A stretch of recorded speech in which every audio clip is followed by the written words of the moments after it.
Aktīvais turisms gandrīz visās sezonās nav iedomājams bez velosipēda. Arī Valmierā un apkārtējos novados domāts par to, lai veloturistiem būtu arvien jauni maršruti, kuros iespējams iepazīt gan pilsētas, gan dabas skaistumu. Par to, kādi jauni maršruti pieejami Valmieras pusē, stāstīsim nākamajā sižetā. Valmiera domā un rada. Šos vārdus var attiecināt arī uz turisma infrastruktūru pilsētā un apkārtējos novados.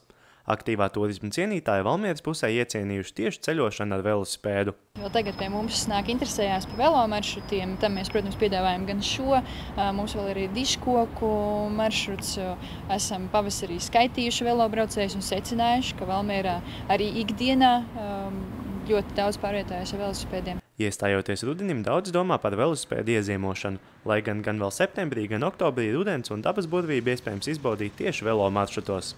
Viens no šādiem jauniem maršrutiem Valmieras pusē ir maršruts ar nosaukumu Valmieras puikas. Ar Valmieras puikām mēs saprotam slavenus un pazīstamus cilvēkus, kas varbūt Valmierā ir dzimuši, varbūt auguši, mācījušies vai kaut kā citādāk sev Valmieru dēvē par mājām.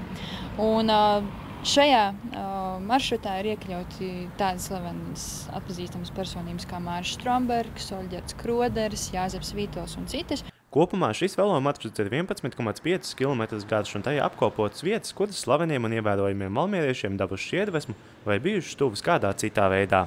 Tāpat jau pavisam drīz veloturisma entuziastiem būs pieejama arī brošūra, kurā ietverti Valmieras, Kocēnu, Burtnieku un Beverīnas novados pieejamie maršruti.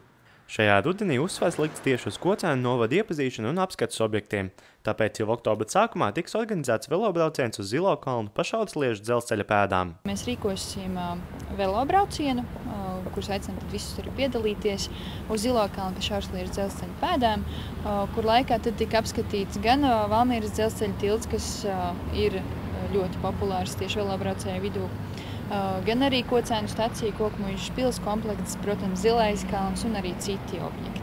Katrai sezonai ir savu burvību un attiecīgi tai tiek piedāvātas arī turisma iespējas. Atliek tikai doties uz tuvāko turisma informācijas punktu un atrast sev tuvāko.